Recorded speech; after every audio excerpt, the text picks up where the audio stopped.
बड़ा खूबसूरत आपने भाव सुना नंदनी जी की तरफ से। राम जी की चर्चा, राम जी दुल्हा बने, दुल्हा बने के सर्वा बड़ा सौभाग्य होता। सेहरा भी मौर भी बड़े भाग से नानू भाई बना था। आजकल तो जमन जमन कांड हो जात बस। देखिए मुस्कान कांड कर दिया, डरमोए में काट के 15 टुकड़ा कह के मर्दवा के भर दे। अब बेरबो वो तो साली चुनिया हवा के बेराए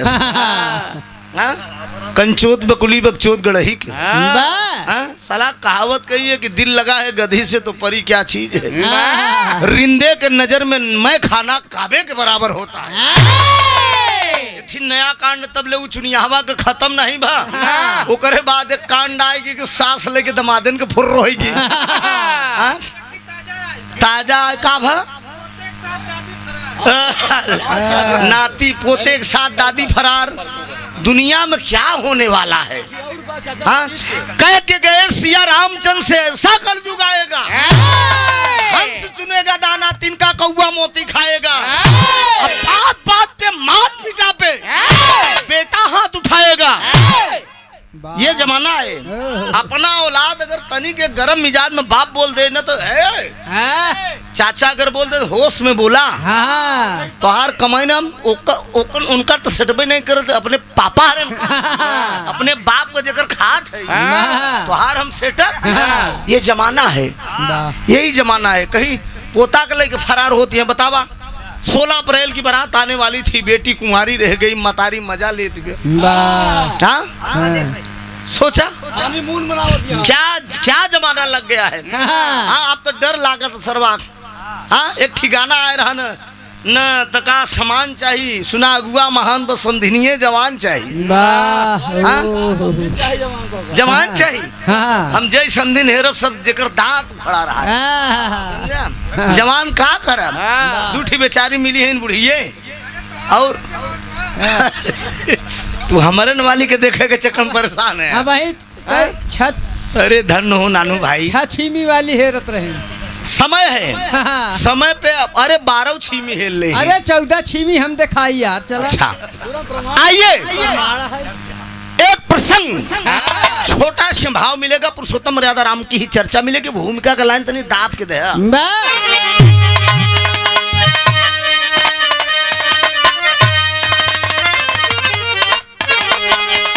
निप जनक की प्रतिज्ञा भी पूरी हुई, शिव धनुष तोड़ा हंसकर श्री राम ने। ब्याह मंडप में विधिवत सिया का हुआ, बाज नौबत भी हंसती है सहनाई।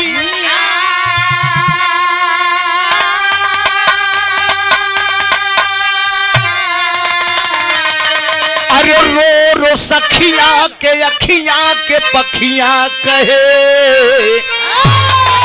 अब सताए कि हमको भी तन्हाइयां।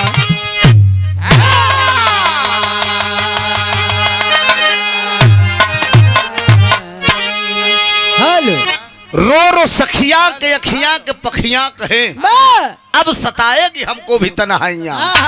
भगवान पुरुषोत्तम मर्यादा राम आज दूल्हा बन रहे हैं। ये दूल्हा भी बनना, डीजे रोड लाइट पे बैठना, ये भी सबके किस्मत में नहीं है मित्रों। जवन फुर्र हो जाती राहुल, उनके नसीब में कहाँ होता। अच्छा चंद मिनटों के लिए, चंद मिनटों के लिए जो हुसूल होता है, ये जुनून होता है। ये जुनून इतना खतरनाक होता है, लेकिन अंजाम उसका बाद में बहुत गलत होता है। उसका परिणाम अगर देखिए, आज वही सास जो दामाद लेकर भगी है, मीडिया वालों के सामने बोल रही है कि मैंने जिंदगी में बहुत बड़ा गलत किया। अब पछताने क्या हुआ जब चिड़िया चुन गई खेत। काम वो करो। अब बिरहा के सुनने वाले श्रोता बंधु, मेरे मुकद्दर के मालिक, इस धरती पे काम वो करो कि अगर मरने के बाद, जाने के बाद दुनिया से इंसान अच्छा न कहे तो बुरा भी न कहे। अभी ऐसा काम उसास कही गई कि न घर का न घाट बाहर का हुआ। ठीक है, आइए एक ही कव्वाली का भाव है।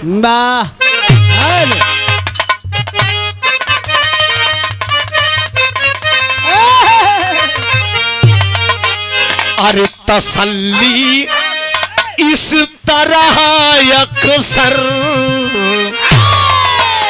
मर के भी इंसान का किरदार मर सकता नहीं, और फन अगर जिंदा है तो फनकार मर सकता नहीं। इस लाइन को इस कव्वाली के अली जनाब हैदर अली जुगनू साहब गाया करते थे। तसल्ली इस तरह अक्सर मैं सुबह हो शाम लेता हूँ, तसल्ली इस तरह अक्सर मैं सुबह हो शाम लेता हूँ, तसल्ली। क्या बटवा राहुल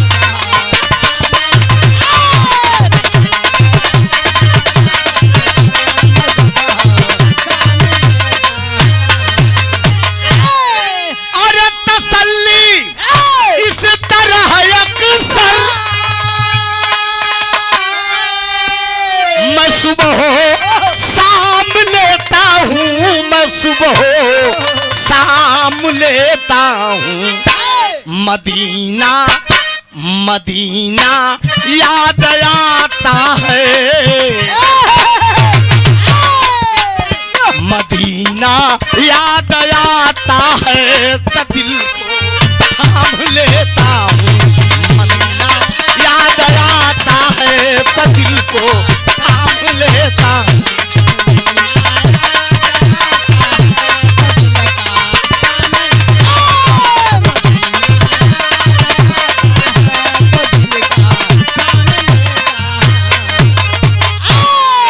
सजी डोली जब सीता की,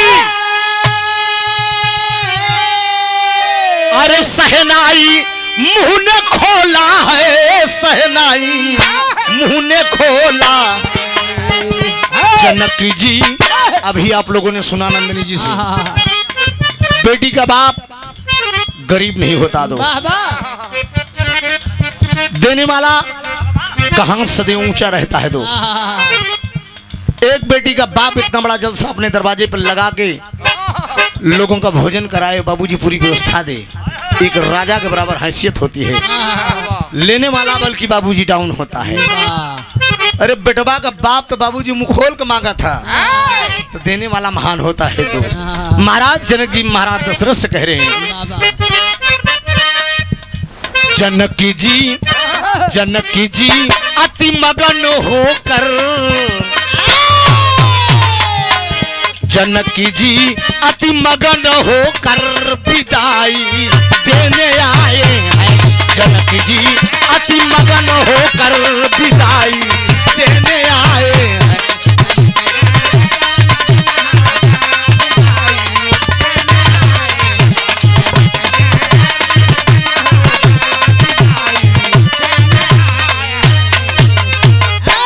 अरे बाप रे बाप, भगवान पुरुषोत्तम मर्यादा राम दूल्हा बन रहे हैं दोस्त। आई सपना रहन महाराज जनक जी का सपना था बाबूजी। एक बार जनक नंदनी सीता जी छोटी सी उम्र में, ध्यान दीजिएगा सीता जी के बचपन की बात है, छोटी सी उम्र में अपने पिता के आंगन में बाबूजी बेटियां बाप माँ बाप के दुलारे होती है। अपने आंगन में बाबूजी किलकारी मारत हैं, अरे छोटी सी उम्र बाबूजी आंगन साफ कर रही हैं। साफ करते करते भगवान शिव को जो धनुष रखा था उस धनुष के करीब तक सीता जी पहुंच गई। और जब सीता जी धनुष के करीब तक पहुंच गई बाबूजी तो प्रमाण मिला कि एक हाथ से धनुष को उठाए लेन। और जब एक हाथ से धनुष को उठाए लेन और दूसरे हाथ से बाबूजी जगह कर साफ कर रही हैं। इतने में महाराज जनक पहुंचे और चकित हो गए, अरे ये मेरी बेटी छोटी सी कन्या एक हाथ से धनुष को उठाई है और दूसरे हाथ से साफ कर रही है। इसके मतलब ये कोई साधारण कन्या मेरे कुल में नहीं जन्मी है। ये मेरी बेटी कोई साधारण नहीं, जरूर किसी आदि शक्ति का अवतार मेरे दरवाजे पे हो गया। बाबूजी महाराज जनक की प्रतिज्ञा कर लिए कि इसका पति ऐसा होना चाहिए जो बहादुर इस शिव के धनुष को खंडन कर देगा, वही मेरी बेटी के योग्य होगा। स्वयंवर की तैयारी कर दी है, बड़े बड़े बहादुर योद्धा स्वयंवर में आए। भगवान राम और लक्ष्मण दोनों जने गुरु विश्वामित्र के साथ उस धनुष यज्ञ में पधारे। जैसा कि रामायण के अंदर आप लोग जानते हैं, पुरुषोत्तम मर्यादा राम बाबूजी धनुष का खंडन कर दिए। भगवान राम धनुष का खंडन कर दिए और सीता मैया जवन है जयमाल पहनाए दिहन। अब बाबूजी विवाह की बात आ गई। महाराज जनक जी एक सुंदर पत्र लिखवा के अयोध्या भेज दिए और तैयारी बनाए दे बाबूजी। जब तैयारी बनाए दे बड़े गाजे बाजे के साथ बारात लेकर महाराज दशरथ जी जैसे जहाँ से बारात आवत में बाबूजी एकदम तैयारी होते दुल्हा के पिताजी दशरथ के पदवी ले हैं। एकदम बाबूजी बैग ले तैनात रही आज। डीजे वाले के देख बा, रोड लाइट वाले के देख बा, बैंड वाले के देख बा, नाच वाले के देख बा, तमाशा वाले के देख बा, पड़ाका वाले के देख बा। जितना बना रहा तो उतना गुंडे भ्रष्ट हो जा। जब खटा खट गिने की पड़त है तब समझ में आवत है तब कि अरे यार ले रहे लेकिन देन के पड़त बाटे का गुलाब ये आप जान ले। हर तैयारी हो रही है। अब बाबूजी बड़े भाव से एकदम बारात दरवाजे पे आई है। बारात दरवाजे पे आई है तो दुबरा का 4 भाव करे बाद बरती है भोजन कई बैठे तो गाड़ी 2 लाइन को होता। यह गावत ही बाबूजी की जुट के गोतिनिया नगारी सुनावई। अरे जुट के गोतिनिया नगारी सुनावई दुल्हा से करथी सवार बरती हऊ खाए जा भला। दुल्हा से करथी सवार बरती हऊ खाए जा भला। दुल्हा से करथी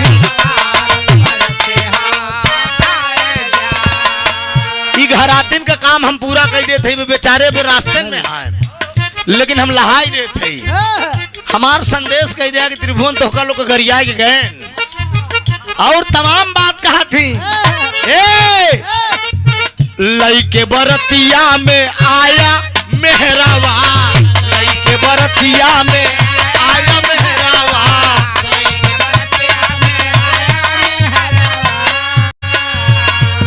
अरे छोड़ा कचौड़ी तनी देखा चेहरावा।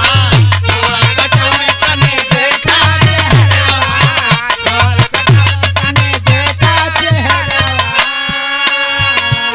अरे बलहा लगई जैसे कौनो पिटहिनी। हाय राम गोरे गोरे गाल बरती हऊ खाए जा भला। हाय राम गोरे गोरे गाल बरती हऊ खाए जा।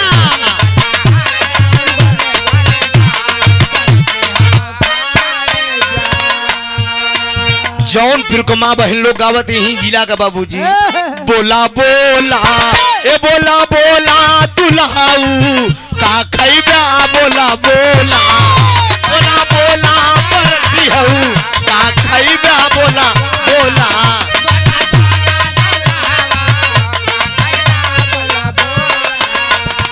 इलाहाबाद अमरूद की जौनपुर खमुरई। इलाहाबाद अमरूद की जौनपुर कमुरई।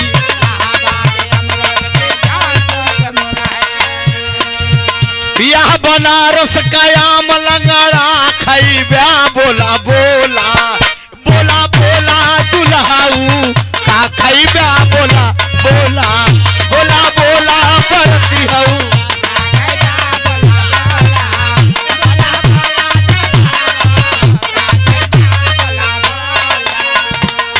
क्या मजाक करती है और क्या गाली देती है दोस्त। ऐसन बरतिहा ना देखे अब तक जिया करई धका धक। ऐसन बरतिहा ना देखे अब तक जिया करई धका धक।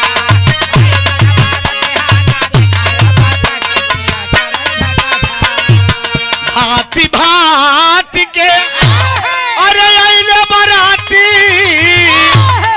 भांति भांति के आइलन बराती।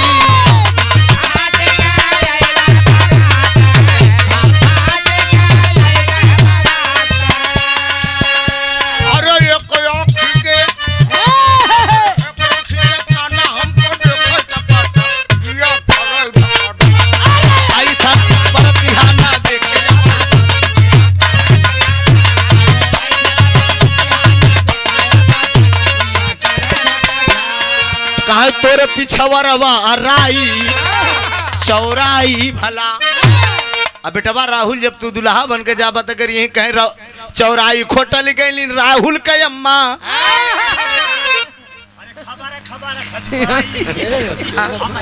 बेटवा अरे चिंता न तोरे साथे हम हूँ गारी साहब हम चाचा रहा तू नहीं है ये अब तू लोग ना बर्दाश्त कर पाया तो ठेल दे हमारी तरफ हम देख देख बर्दाश्त कर क्या जान ल कहे चौराई खोटा नहीं गई फलाने का बहिनी अब दहिया में लग गई कुनाई चौराई भला। तमाम कहे कहियो कसोरा बगल में धरल बा कहे न्यूरी परोसई राजा जनक जी धोतिया धूमिल हो जाई कि हाँ कहे कहियो कसोरा बगल में धरल बा अब कटहर का बनी तरकारी की हाँ। सवेरे जब दूल्हा कोहबर में दुल्हा जात तो दुल्हन सास रानी का करथीन मारे खुशी में अब सासुरानी आईन कहे मेहमान जल्दी से आया ससुरारी की हाँ। 4-6 दिन मेहरारू रही चली गई ओकरे बाद जब मेहरारू गई तो कोका आया जना मोह हाँ जना माछी आवत जा दिव्या कहे सास कहे बाटे की जल्दी आया कोहाया जिन अब वही का करे लपेटू घर राऊ जो ना एक हफ्ता में पहुंच गए कहन कस मेहमान कैसे आया। अरे बाबूजी दामाद जो ना डैनू को प्यारा होत अब हन मेहरारू झगड़ा कैले तोर पूत खाप तोर भतार खाप कहीं दिन भतारे गाड़ी तोर दमदवई खाप नानी तोरे चुनाई के बार बिन ले अगर दमादे बगऊ तो एका जाने लहू दमाद डैनू को प्यारा होता है। मेहरारू एक समय बिगड़ जाई कि तू काहे आया लेकिन सास कही बिट्टी कत्तई मेहमान को कुछ जिन कहे बहुत बढ़िया मेहमान तू चलाया दमाद हमार सही मिला देख ले कम मेहमान लगे फरार हो मेरे दोस्त तमाम गीत गौनई गारी हो गया लेकिन बाबूजी इधर माता सीता और भगवान राम का विवाह संपन्न हुआ दोस्त। जब विवाह संपन्न हुआ तो महाराज जनक जी भीगी पलकों से महाराज दशरथ की विदाई कर रहे हैं दोस्त। और जब विदाई हो तो बाबूजी दुल्हन जनकपुर से जब अवधपुर पहुंचती है तो तर्ज का लाइन बा अरे मैया मोह से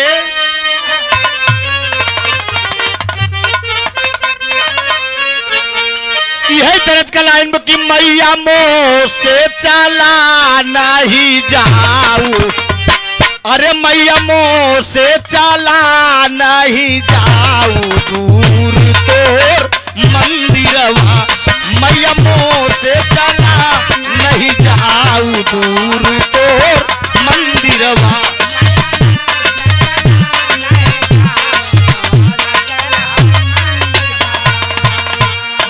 सब ही दुआरे मंगल चार अयोध्या में भीड़ जुटी हम सब ही दुआरे मंगल चार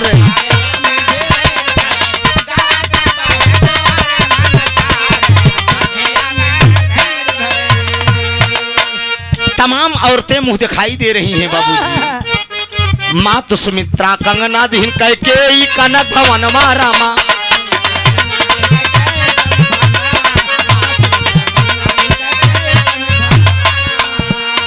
मात्र सुमित्रा कंगना दे रही है दोस्त कैकेयी कनक भवन दे दिया बाबूजी माता सीता को।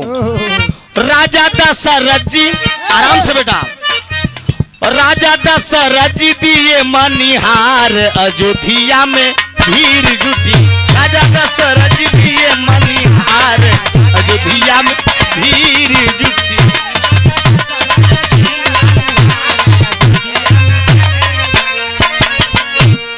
बाप रे बाप कैकेयी कौशल्या सब लोग कुछ न कुछ दे ही रही हैं बाबूजी। माँ सुमित्रा कंगना दीन कैकेयी कनक भवन रामा राजा दशरथ जी दिए मनिहार और माई सब दे रही हैं। कौशल्या माई को कुछ न सूझा। कौशल्या माई अपने मन में सोचते हैं कि भगवान हम का मुंह दिखाई में दी। भगवान राम उसी रास्ते से गुजर गए और जब भगवान राम गुजर गए बाबूजी तो राम का इशारा करके बोला ए बेटा ए राम हियावा राम पहुंच गए और कौशल्या माँ से करेंगे माँ बोलिए क्या बात है। तो रामचंद्र के हाथ पकड़ के ले गई कोहबर में रामा।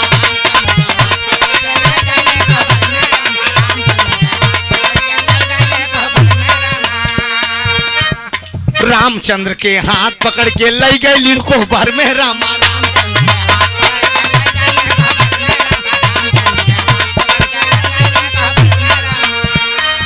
मुंह देखाई पौलिन से लीलार अयोध्या में भीड़ जुटी। मुंह देखाई पौलिन से लीलार अयोध्या में भीड़ जुटी।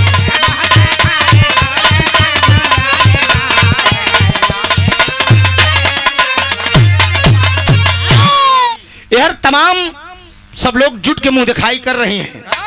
माँ कौशल्या भगवान राम को स्वयं सीता जी को मुंह दिखाई कर दिया और कौशल्या माई सीता जी से कहन कि बिटिया पूरी जिंदगी की अमानत तोहरे हवाले हम कह देते हैं, इस बात को याद रखना।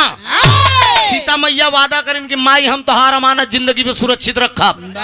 वादा कर लिया, लेकिन दिन तो बीत गया बाबूजी। जब शाम का वक्त आया दोस्त, भगवान राम रीत रिवाज के मुताबिक चितसारी में प्रवेश कर रहे हैं। जिंदगी में तीन ही रात इंसान की जिंदगी में आवत है, आशीष का जान ले है। एक जब माँ के उदर से बच्चा पैदा होता है सबसे खूबसूरत रात होती है दोस्त, और दूसरी रात जब दो दिलों का मेल होता है इतनी अच्छी बात होता कि क्या बताए कि अच्छी अच्छी बतिया में पूरी रात इंसान सोबे नहीं करता। अभी सब हमारे सब ऊपर बीत बा।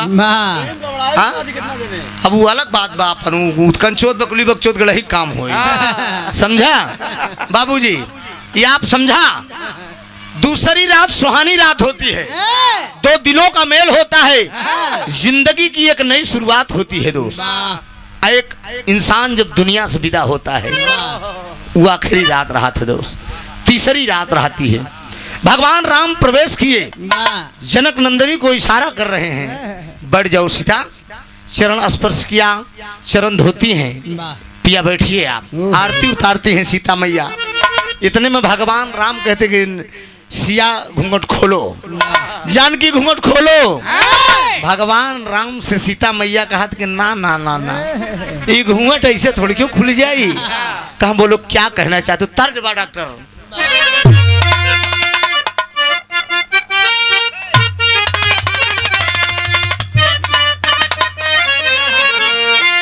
अरे पंच तत्व के बिजड़वा, अरे हाय महान बाबुआ, एह पे केहू काहे, एह पे केहू काहे करेला गुमान बबुआ। लेकिन भगवान राम बाबूजी, भगवान राम का हाथ जोड़ के सीता जी कहा थी ए पिया, अरे हम तो तोहरे चरनिया अरे धूल सजना, अरे मुंह देखैया में, अरे मुंह देखैया में लियावा एक फूल सजना, मुंह देखैया में लियावा एक फूल सजना, मुंह देखैया। बाबूजी, बेटियां बच्चों से ज्यादा ख्याल अपने माँ बाप का रखते हैं। गाय बजाएगी जाए थी बिटिया दौड़ के आवा था, पापा चाय बना के ले आई, पानी ले आई, तमाम खिदमत में लगी रहे। बेटवा बेटवा अंग्रेजी बतावत। हाँ बेटवा बताई कहीं अंदर प्लास्टर कराई दे, आप बहरो फाइनल कराई देगा। हाँ एक तल्ला और मार देता तो ठीक रहा। हमका चोकड़ा चोकड़ा हियाँ करेजा फेंकर जात हुआ, सब हम बनाए दे तो तू सब का करबे। अरे कहें पापा भी लगे टाइल्सिया लगवाई देते। हाँ लेकिन बिटिया कहा कि पापा खाए यहाँ कि नहीं, जरा ध्यान दीजिए सीता माँ कह क्या रही हैं। अरे हम तो तोहरे चरनिया के अरे धूल सजना, अरे मुंह देखैया में, अरे मुंह देखैया में लियावा एक फूल सजना, मुंह देखैया में लियावा एक फूल सजना।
अरे मुंह देखैया में, अरे मुंह देखैया में लियावा एक फूल सजना, मुंह देखैया में लियावा एक फूल सजना।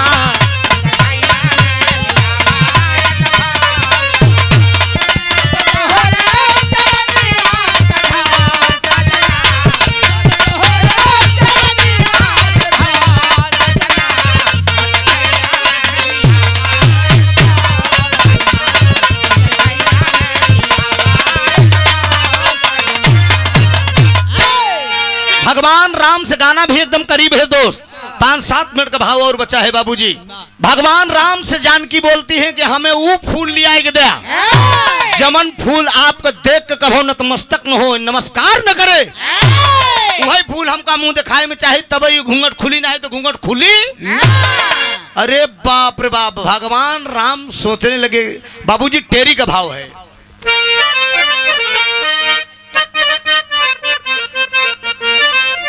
अरे मोरे राम, अरे सिया जी मुंह दिखाई मंगलिन, अरे तयले चित्सारी में जब की राघुराई, सिया जी मुंह दिखाई मंगल।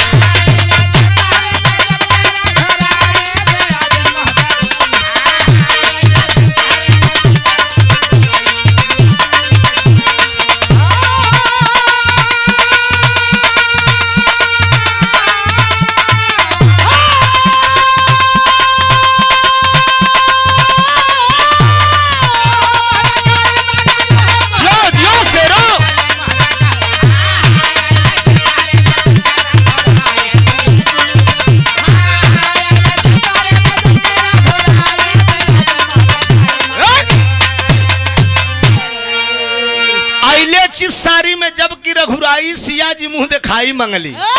भगवान राम जानकी से लगे कहने की जानकी तुम जानती हो मैं कौन हूँ?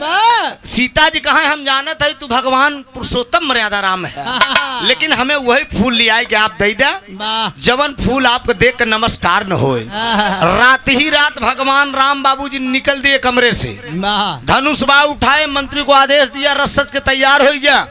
अजब रथ तो बैठे लागे, कमरा से निकले लागे, भगवान राम बगन में लक्ष्मण छिप के देखत है कि भाऊजी कौनो लगहर बात कही दीन, कहा जौन भैया निकल दे। हाँ राहुल कामो नहीं, सुहाग रात नहीं मनाए, अब चली देन बात का हटे। बाबूजी लक्ष्मण अपने मन में सोच रहे हैं, इतने में धनुष बाण लेकर रथ पर विराजमान हो गए। पुष्प के बगीचे में चलना है, जानकी ने फूल मांगा है और वो फूल मांगे हैं जवन फूल देख कर नमस्कार न हो। अब बाबूजी चले जा रहे हैं, बगीचे में चले जा रहे हैं, तमाम बगीचा में पहुंचे बाबूजी, सारा डाली का फूल भगवान राम को झुक झुक नमस्कार करत बा, एकदम डाली का फूल झुक जात बा। एक तरफ राम को क्रोध आवत बा, मुस्कुरा भी रहे हैं कि जानकी ने गलत फूल मांग लिया। हाँ ये जानकी ने गलत फूल मांग लिया, मैं राम हूँ पटेल, मैं राम हूँ लहरा झोंके रहा धाई के। हमारा ड्राइवर बहुत अच्छा है बाबूजी, वाह भगवान करे सबके मिले ही ढंग से, कुछ खाते नहीं है। बोल दिया डाली का फूल नमस्कार कर रहा है। भगवान राम कहें जानकी यही फूल मांगे हैं, हम कहाँ फूल है नहीं देखा था सब झुका जाता है। इतने में बाबूजी गुरु वाल्मीकि की कुटिया के पास पहुंचे।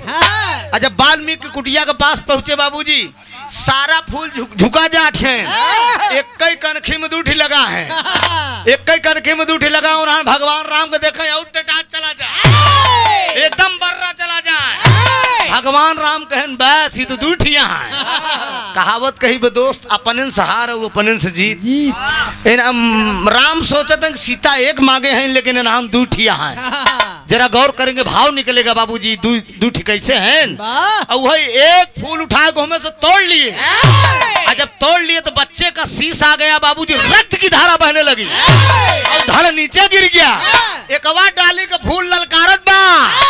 अब बाबूजी भगवान राम का चैलेंज दे, बहादुर कहाँ से आए हो श्रीमान जी, बेमौत मारे जाओगे, मेरे भाई का वध कर दिए हो। तो भगवान राम कहते कि तर्ज बहुत छोटा, यही तर्ज कला जन्म की छोटा सा नजराना, पिया लौट के अब लाना, पिया याद रखोगे या भूल जाओगे। लेकिन भगवान राम कहते हैं कि ए बेटा, अरे बच्चे हो या भी कल के कच्चे हो तुम,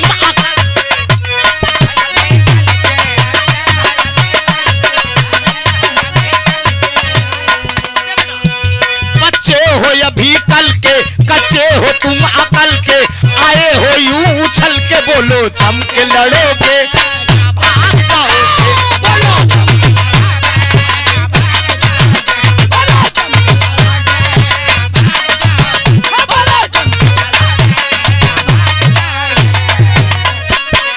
लेकिन उन डाली का फूल कहा दो के कहा पता कि ये राम है। बच्चे नहीं समझो हम बाप तुम्हारे, बच्चे नहीं समझो हम बाप तुम्हारे, लड़ना है तो आ जाओ मैया के दुलारे, लड़ना है तो आ जाओ मैया के दुलारे,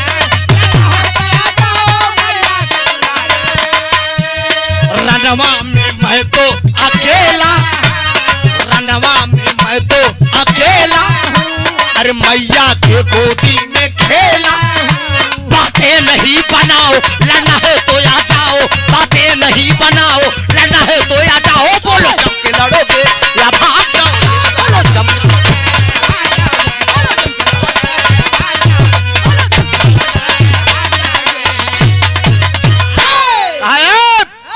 बेमौत मारे जाओगे।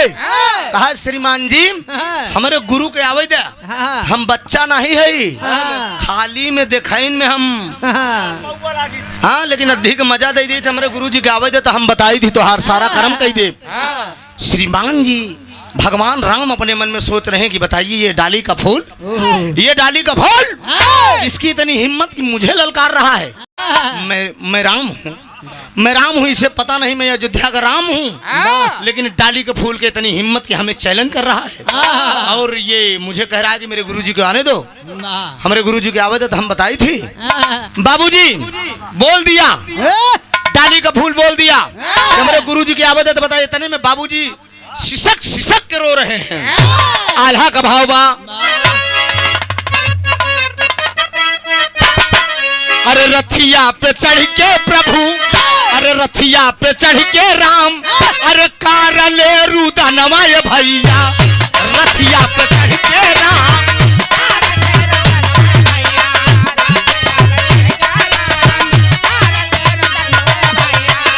कलिया का फूल बाबू रहा ललका, कलिया का फूल बाबू, हमारे गुरुजी के अब, हमारे गुरुजी के अब आवाज जा राजा नवाए भैया, हमारे गुरुजी के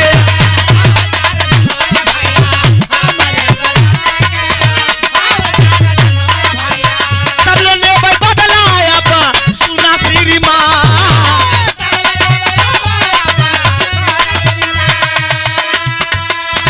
तब ले गुरु वाल्मीकि हो गया वनमय भैया, तब ले गुरु वाल्मीकि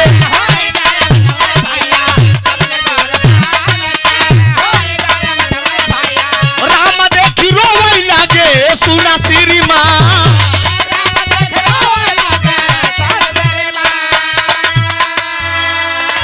अरे शीश जब उठाई बाला मीक जब थमाए भैया, अरे डाली का फूल है बन गया श्रीमान। बाबूजी भगवान राम को डाली का फूल ललकार रहा है, रथ पे बैठ के प्रभु राम रो रहे हैं। इतने में गुरु वाल्मीकि जी का आगमन हो गया। जब वाल्मीकि जी को देखे प्रभु राम दौड़ते हैं, बाबूजी प्रणाम कर रहे हैं। वो डाली का फूल बोल रहा है कि श्रीमान जी को आप गुरुजी जानते हैं? वाल्मीकि बोलते हैं कि बेटा बड़ों से इस तरह से नहीं बोला जाता है, ये कोई गैर नहीं है, यही तुम्हारे पिताजी है। वो डाली का फूल बोल रहा है कि ये मेरे पिताजी हैं। कहा हाँ यही तुम्हारे पिताजी हैं। कहने मेरे भाई के बद कई डायन, कहने नहीं। उठाए के शीश जब दे लागन वो फूल बन गया और लेकर जब प्रभु राम चलते हैं तो गुरु वाल्मीकि डाली को फूल से बता रहे हैं कि बेटा तुम्हारे भैया को तुम्हारी माताजी ने याद किया। तो कहने का मतलब जो फूल लेकर गए बाबूजी सीता जी को मुंह दिखाई में दिया प्रभु राम, ये रस्म पूरा हुआ। तो जब रस्म पूरा हुआ तो वही बोल दी, गुरु वाल्मीकि बोलते हैं कि तोहरे भैया को तोहरे माताजी याद करे हैं। जो लेके गए फूल बाबूजी वो लौ था। और समय आने पे जब गुरु वाल्मीकि जी ने अपने मंत्र से जिसको पैदा किया था वही समय आने पे कुश बना। आखिरी भाव है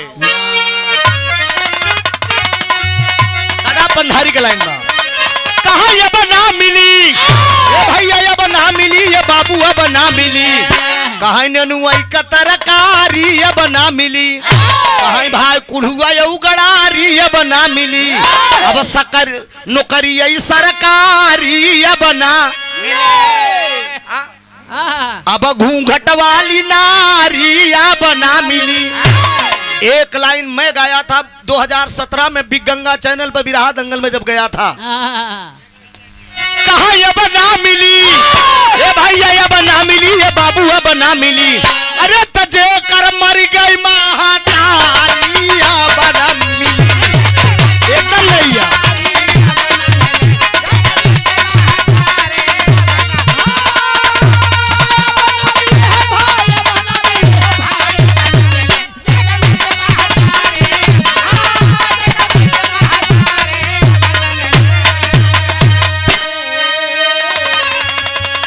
वही होत का बाबा रे बोली जानकी, ए भैया बोली जानकी, ए बाबू बोली जानकी, अरे प्रभु के छुई के चरणवा बोली जानकी।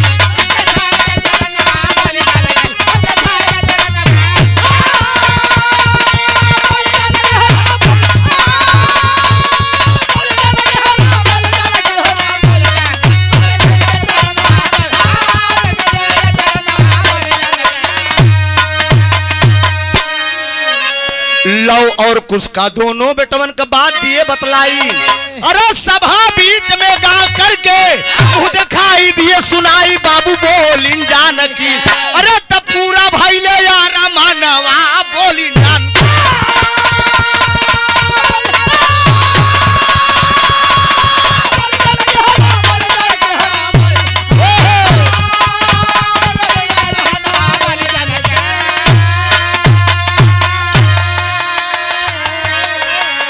समय आया साथियों, दोनों पुत्र की उत्पत्ति हुई। लौ और कुश यहीं से गाना मेरा खत्म है।